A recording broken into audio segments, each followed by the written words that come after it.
नमस्कार, आप देख रहे हैं 10 कदम। आपके साथ में हूं अमित गर्ग शुक्ला। शुरुआत करते हैं बड़ी खबर के साथ। कोरोना का कहर बढ़ता जा रहा है। भारतीय सेना में कोरोना का पहला मामला सामने आया है। कोरोना पॉजिटिव पाया गया है जवान। लद्दाख के लेह में उसका इलाज चल रहा है। 34 साल उसकी उम्र बताई जा रही है और बताया जा रहा है कि लेह में ही तैनात था जवान। 25 फरवरी से 1 मार्च तक वो छुट्टी पर अपने घर गया था। जवान के पिता इसी दौरान यानी 27 फरवरी को ईरान से वापस लौटे थे। 7 मार्च से जवान को क्वारंटाइन में रखा गया है, जहां पर उसका इलाज चल रहा है। बड़ी खबर हम आपको बता रहे हैं। संवाददाता संदीप हमारे साथ फोन लाइन पर जुड़ चुके हैं। संदीप, क्या जानकारी है, विस्तार से बताइए। देखिए, ये जो जवान है ये लेह लद्दाख में पोस्टेड है और ये अपनी छुट्टियों पे घर गया हुआ था। उसी दौरान जो उनके पिता जो है ईरान गए हुए थे धार्मिक यात्रा के लिए। जब वहां से वापस लौटते हैं तो उनको किस तरीके की शिकायत महसूस होती है, तो उनको जो है क्वारंटाइन सेंटर में भेज दिया जाता है। उनको अलग से क्वारंटाइन किया जाता है और उसके बाद 6 तारीख को जो रिपोर्ट आती है उस रिपोर्ट में वो कोविड-19 पॉजिटिव पाए जाते हैं। क्योंकि उस वक्त जो है वो जवान घर पे भी था, अपने घर वालों की देखरेख भी कर रहा था, तो 7 तारीख से जो है उसको भी जो है क्वारंटाइन में रखा गया। 16 तारीख को यानी कि एक दिन पहले जो है उसकी रिपोर्ट आई रात 11:30 बजे के आसपास और उसमें जो है वो कोविड पॉजिटिव पाया गया।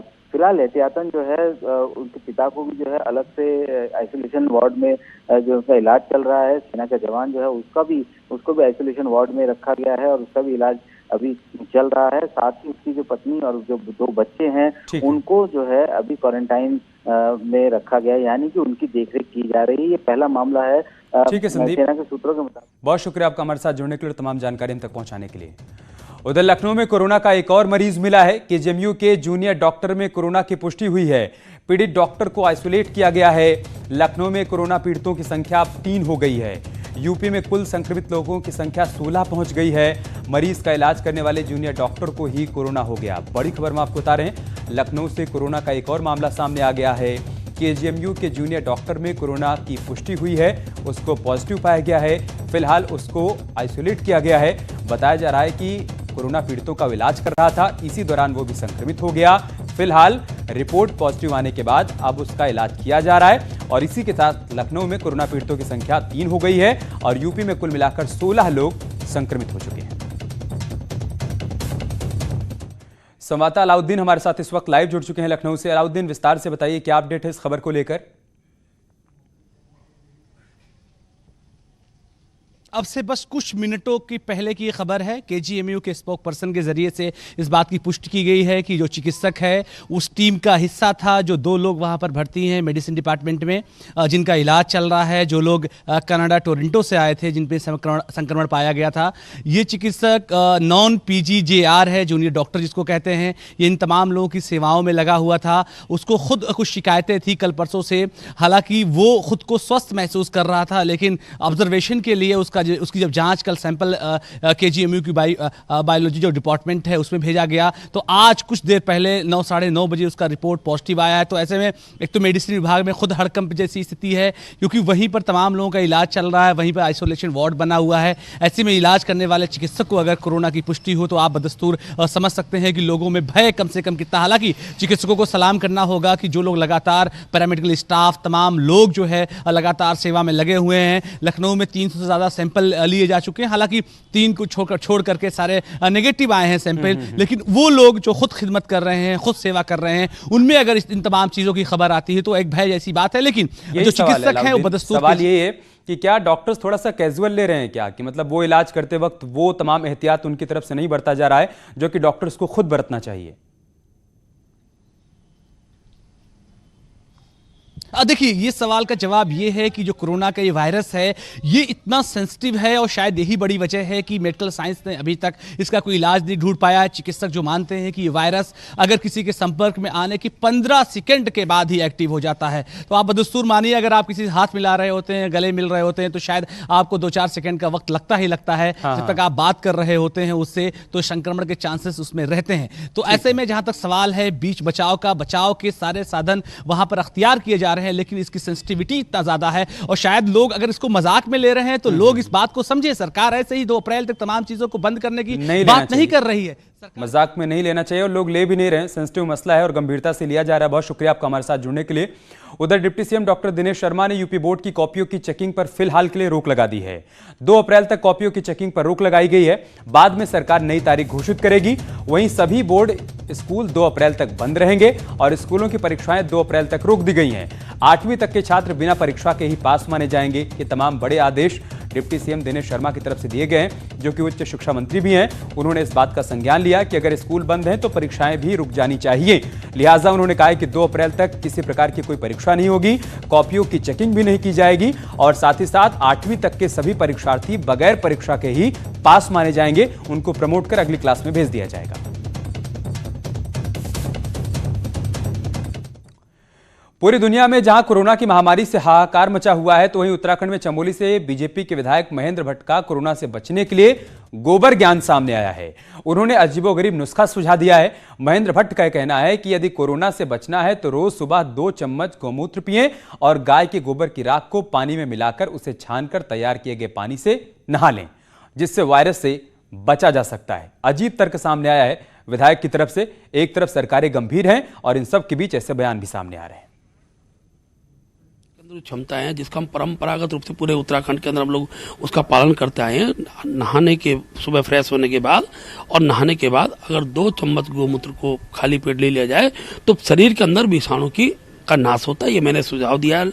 दूसरी बात, गोबर का जो गोसा बनता है, गोबर के गोसे की जो राख होती है जलाने के बाद, उस राख को छान कर नहाने से भी शरीर के अंदर विषाणु प्रवेश नहीं करते हैं। तो ये सुझाव होते हैं। इसके अलावा और भी सुझाव है कि मैंने उसमें लगभग कोरोना से बचा जा सकता है। अब कोरोना ही नहीं, हर प्रकार के जो दुष्प्रभाव होते विषाणु के, उससे बचने का आयुर्वेदिक पक्ष है। उधर हरिद्वार में स्वामी रामस्वरूप महाराज के 6वें निर्वाण दिवस पर एक कार्यक्रम का आयोजन किया गया था, जहां पर कोरोना को लेकर विशेष सतर्कता भी बरती गई। इस कार्यक्रम में योग गुरु बाबा रामदेव, पतंजलि योगपीठ के महामंत्री आचार्य बालकृष्ण, कथावाचक हरि चेतनानंद महाराज समेत कई बड़े साधु संत भी शामिल हुए। वहीं इस दौरान योग गुरु बाबा रामदेव ने कहा कि आयुर्वेद, योग और प्राणायाम से कोरोना से बचा जा सकता है। बाबा रामदेव ने यह भी कहा कि जिसकी रोग प्रतिरोधक क्षमता स्ट्रांग है, उसका कोरोना वायरस से कोई असर उसको नहीं पड़ेगा। उन्होंने लोगों से गिलोई, तुलसी, अदरक, काली मिर्च और हल्दी का काढ़ा पीने की सलाह दी है। वहीं पतंजलि योगपीठ के महामंत्री आचार्य बालकृष्ण ने कहा है कि कोरोना वायरस हाई टेम्परेचर में खुद ही खत्म हो जाता है।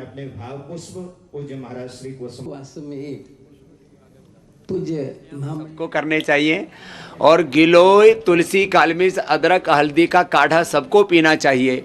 इससे सबकी इम्यूनिटी अच्छी रहेगी और जिसकी इम्यूनिटी अच्छी रहेगी वो कोरोना से नहीं मरेगा। निश्चित रूप से देखिए, क्योंकि वायरस कई तरह से फैलता है, उसमें मुख्य रूप से एक जैसे टेम्परेचर भी, अब मौसम ठीक हो गया, टेम्परेचर बढ़ जाएगा, अपने आप खत्म हो जाएगा।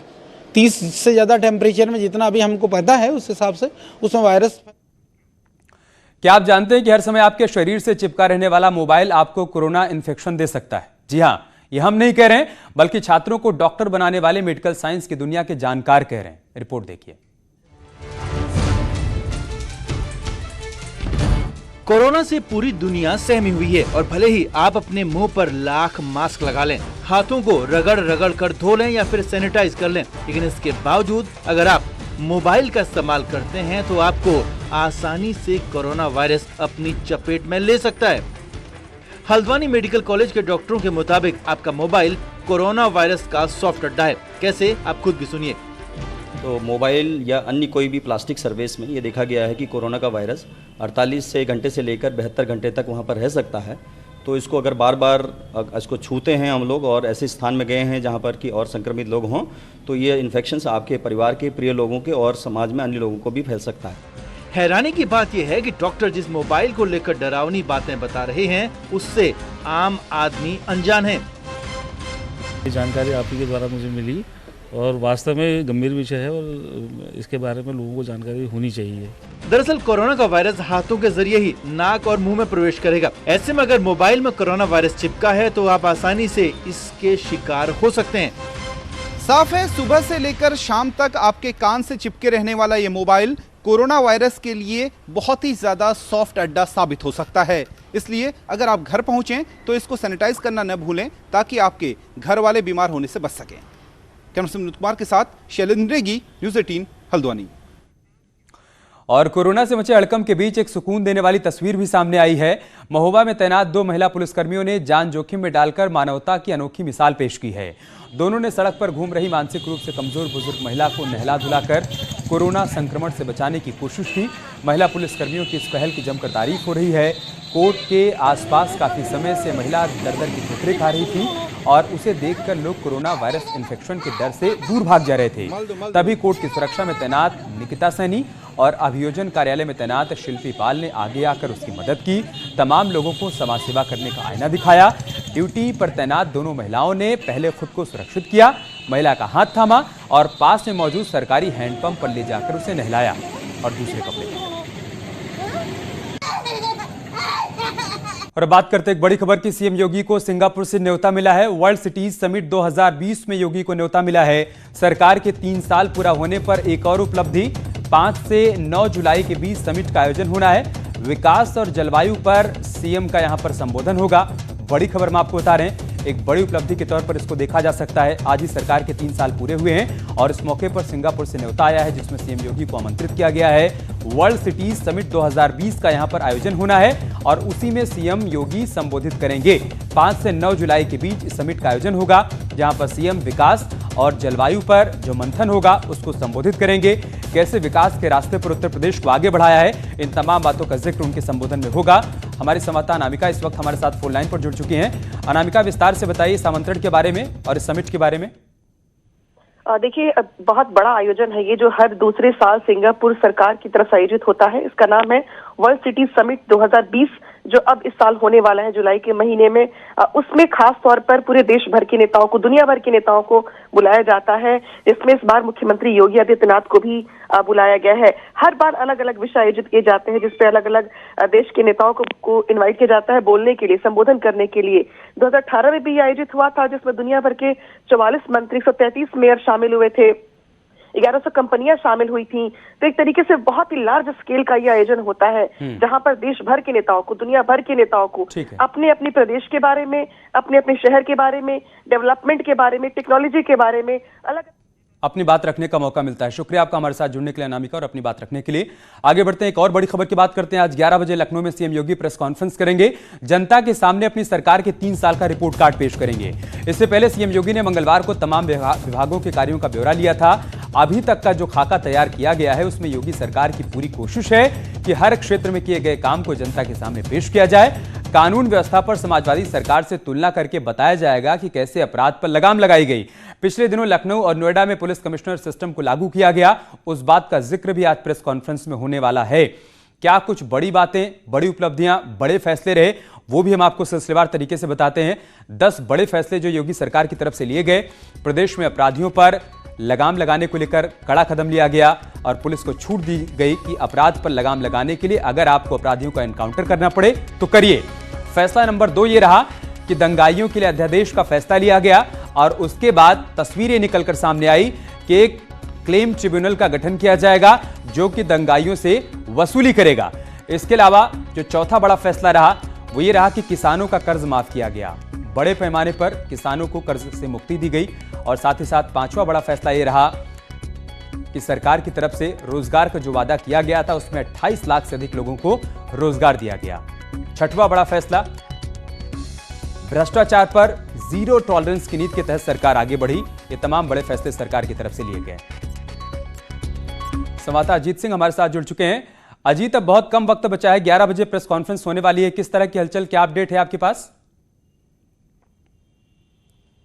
देखिए, बिल्कुल मैं लोक भवन में मौजूद हूं जहां पर सीएम योगी अब से थोड़ी देर बाद यानी 11 बजे प्रेस कॉन्फ्रेंस करेंगे और 3 साल का रिपोर्ट कार्ड, सरकार का रिपोर्ट कार्ड जनता के सामने रखेंगे। जिस तरह आप बड़े फैसलों की बात करें तो बहुत सारे ऐसे फैसले हैं आपने देखा होगा जो सीएम ने किए, चाहे जीरो टॉलरेंस की बात हो या Uttar Pradesh public recovery private अध्यादेश जो उन्होंने लागू किया, पोस्टर को लेकर, लखनऊ हिंसा को लेकर उत्तर प्रदेश में जो इनकी इनकाउंटर पॉलिसी थी। इसके अलावा जो सबसे बड़ी बात थी कि भ्रष्टाचार को समाप्त करना, आपने देखा होगा कि मंत्रिमंडल में उन्होंने रिव्यू कर दिया किया। सरकार के कई बड़े मंत्रियों को हटा दिया था उन्होंने, उस वक्त के वित्त मंत्री राजेश अग्रवाल को हटा दिया गया था। इसके अलावा कई सारे मंत्रियों के जो विभाग है वो छीन लिए गए थे। तो कुल मिलाकर सरकार लगातार जीरो टॉलरेंस और जनता की योजनाओं पर काम कर रही है और आज भी मुख्यमंत्री लगभग 50 से अधिक ऐसे महत्वपूर्ण बिंदु हैं जिस पर फोकस करने वाले हैं, जो जनता के सामने 11 बजे अपना रिपोर्ट कार्ड प्रस्तुत करेंगे। बाकायदा अपने 3 साल के कार्यों को एक पुस्तक में समेटा गया, वो पुस्तक पर आज विमोचन भी करेंगे मुख्यमंत्री अपनी तरफ से और सबको ये बताएंगे कि सरकार ने 3 साल में क्या किया और आगे 2 साल में क्या करेगी,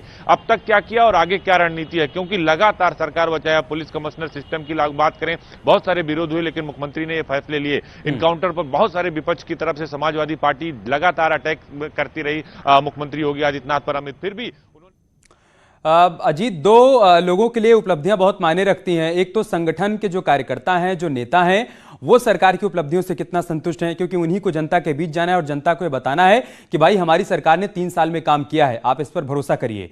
और साथ ही साथ जनता का क्या कुछ रिएक्शन है, क्या फीडबैक है, वो भी मायने रखता है। इन दोनों पॉइंट्स पर किस तरीके की हलचल, क्या रिएक्शन है? देखिए, बिल्कुल अमित, आपने सही सवाल किया कि अगर आपको किसी चीज को लागू करना है और उसको ब्रॉड मैसेज देना है तो जनता के बीच आपको जाना होगा। इसीलिए मुख्यमंत्री हर 2 महीने पे सरकार और संगठन के बीच बैठक करते हैं और कल भी उन्होंने संगठन की बैठक की जिसमें प्रदेश अध्यक्ष मौजूद थे, जिसमें संगठन मंत्री सुनील बंसल मौजूद थे और सभी लोगों से बाकायदा उन्होंने बातचीत की। और आज उन्होंने जितने निगम के अध्यक्ष थे, जितने पार्षद थे, उनसे मुलाकात की और कहा कि सरकार की योजनाओं को जनता के बीच कैसे ले जाना, किस तरीके से रखना, क्योंकि जनता उनसे संतुष्ट दिखाई दे रही, सिर्फ विपक्ष उनसे नाखुश है। सरकार का भी यही कहना है कि विपक्ष के पास कोई मुद्दा नहीं है, कोई आधार नहीं है, वो आधारहीन बातें करते हैं और हम काम कर रहे हैं। 30 मिनट का और वक्त है, 11 बजे तक का इंतजार कर लेते हैं, उसके बाद साफ हो जाएगा प्रेस कॉन्फ्रेंस में क्या कुछ खास होगा। बहुत शुक्रिया आपका हमारे साथ जुड़ने के लिए। कोरोना के चलते योगी सरकार और बीजेपी संगठन ने सरकार के 3 साल पूरे होने पर अपने सभी कार्यक्रम फिलहाल स्थगित कर दिए हैं। सादगी के साथ कार्यक्रम मनाने की बात कही गई थी, लेकिन अपडेट ये सामने आया है कि फिलहाल कार्यक्रमों को स्थगित किया गया है। प्रेस कॉन्फ्रेंस होगी और उसी प्रेस कॉन्फ्रेंस में सरकार के कामों का लेखा-जोखा जनता के सामने पेश किया जाएगा। कोरोना का असर बीजेपी के कार्यक्रमों पर भी पड़ा है। बीजेपी ने कार्यक्रम तय किए थे सरकार के 3 साल की उपलब्धता पर।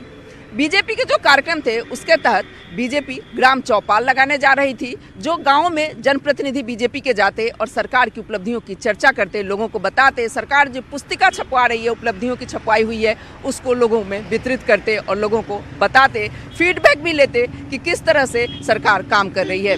साथ ही साथ आरोग्य मेले का आयोजन करना था बीजेपी को, जिसके तहत स्वास्थ्य शिविर लगता और लोगों को जागरण, जन जागरण ने कहा जा सकता है, उसको उसमें उसकी चर्चा होती और लोगों तक पहुंच बनाती बीजेपी।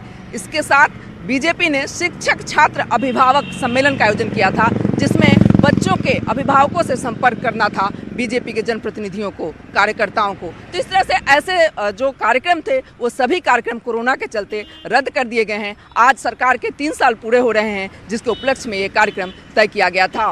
फिलहाल इस कार्यक्रम को जो बीजेपी के नेता हैं कहते हैं कि आगे इसको फिर से चर्चा की जाएगी और इसको फिर से चलाया जाएगा, लेकिन फिलहाल ये कार्यक्रम कोरोना के चलते स्थगित कर दिए गए हैं। कैमरामैन मनोज शाही के साथ रंजना, न्यूज़ 18 लखनऊ।